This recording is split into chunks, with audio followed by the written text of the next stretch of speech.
6টি সেন্টারের 1563 জন ছাত্রছাত্রী তারা অন্যান্য সেন্টারের ছাত্রছাত্রীদের থেকে বঞ্চিত হয়, কারণ তাদের সময় নষ্ট হয়েছিল। এবার এনটিএ সিদ্ধান্ত নেয় যে যেহেতু তারা বঞ্চিত হয়েছে তাদেরকে গ্রেস মার্ক দেওয়া হবে। সুপ্রিম কোর্ট বলেছিল যে কোনো পরীক্ষার্থীর যদি সময় নষ্ট হয় তাহলে তাকে গ্রেস মার্ক দিতে হবে।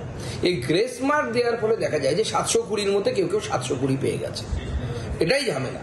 প্রশ্ন লিক কোথাও হয়েছে এরকম কোনো প্রমাণ নেই, কোনো এখনো পর্যন্ত আমাদের বিরোধিতা করেনি।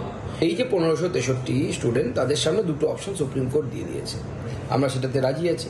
দুটি অপশনের কি, আইদার তারা পুরনো নাম্বার অর্থাৎ গ্রেস মার্ক ছাড়া যে নাম্বার তারা পেয়েছে সেই মার্কসটাকে তারা মেনে নেবে, অথবা আগামী 23 তারিখে যে পরীক্ষা হচ্ছে সেই 23 তারিখে তারা পরীক্ষা দেবে, 7-8 দিনের মধ্যে রেজাল্টও বেরিয়ে যাবে, সেই রেজাল্টকে গণ্য হিসেবে ধরা হবে। যার যেটা পছন্দ, যে নিজের নাম্বার নিয়ে স্যাটিসফাইড না গ্রেস মার্কস বাদ দিয়ে, সে আবার পরীক্ষা দেবে। আর যে গ্রেস মার্কস ছাড়া যে নাম্বারটা হয়েছে, নাম্বার পেয়েছে তারা, তাতে যদি সে সন্তুষ্ট হয় তাহলে সেই নাম্বারটিকে মেনে নেবে। অর্থাৎ পুরো ব্যাপারটি সমাধান হয়ে গেছে। বাকি যে কেসেস আছে, যারা কেউ পেপার লিকের কথা বলছে, কেউ অমুক বলছে, তারা সব 8 তারিখে তার শুনানি হবে, তখন 8 তারিখে এই বিষয়টি সামনে আসবে।